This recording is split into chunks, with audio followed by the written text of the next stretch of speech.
Oi pessoal, tudo bem com vocês? Hoje, na nossa segunda aula da playlist de metabolismo microbiano, nós vamos aprender um pouco sobre a diversidade metabólica que existe entre os organismos. Para fazer essa aula, me baseei na referência Microbiologia de Tortora, 12ª edição. Então, bora começar a nossa aula? Os micro-organismos, de modo geral, eles podem ser classificados metabolicamente de acordo com seus padrões nutricionais, que são a fonte de energia e as fontes de carbono. Quanto à fonte de energia, eles podem ser classificados como fototróficos, que são aqueles organismos que utilizam a luz como fonte de energia, ou quimiotróficos, que são aqueles que utilizam como fonte de energia reações de óxido-redução de compostos orgânicos ou inorgânicos. Já quanto à fonte de carbono, os micro-organismos eles podem ser classificados em autotróficos, ou também denominados de litrotróficos, que são aqueles organismos que produzem seu próprio alimento e utilizam o CO2.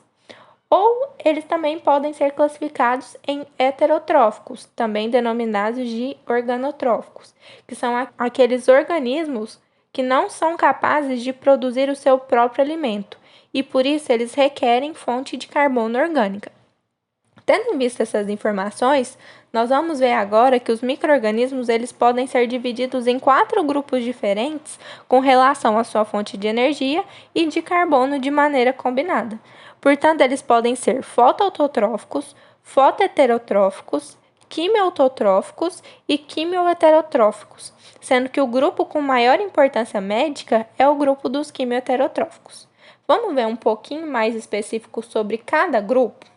Então vamos lá, começando pelo grupo dos fotoautotróficos. Os fotoautotróficos utilizam como fonte de energia a luz e como fonte de carbono eles utilizam o CO2. Esse grupo ele compreende as bactérias fotossintéticas, as algas e as plantas verdes. E as suas reações fotossintéticas são oxigênicas. Mas o que isso quer dizer? Isso quer dizer que são reações que produzem oxigênio. O segundo grupo ele corresponde aos organismos fotoheterotróficos. Eles utilizam como fonte de energia a luz e, como não são capazes de produzir seu próprio alimento, eles utilizam como fonte de carbono moléculas de carbono orgânico que são provenientes de álcools, ácidos graxos e carboidratos. Exemplos de micro-organismos que compõem esse grupo são as bactérias verdes não sulfurosas e as bactérias púrpuras não sulfurosas. Suas reações fotossintéticas, ao contrário dos fotoautotróficos, elas são anoxigênicas, ou seja, elas não vão produzir oxigênio. O terceiro grupo que nós vamos comentar é sobre os quimioautotróficos, que são aqueles que utilizam como fonte de energia elétrons de compostos inorgânicos e como fonte de carbono CO2. Eles compreendem bactérias que fixam CO2 no ciclo de Calvin-Benson e que utilizam como fontes inorgânicas de energia o sulfeto de hidrogênio, enxofre elementar, amônia, íons nitrito, gás hidrogênio, ferro ferroso e monóxido de carbono. A energia que é derivada da oxidação desses compostos gera ATP. E o último grupo que a gente vai discutir são os quimioheterotróficos. Eles são organismos que utilizam os mesmos compostos orgânicos como fonte de energia e fonte de carbono. Esses organismos eles são melhores classificados de acordo com sua fonte de moléculas orgânicas. Então, eles podem ser saprófilos, quando eles vivem na matéria orgânica morta, ou parasitos, quando ele obtém nutrientes de um hospedeiro vivo.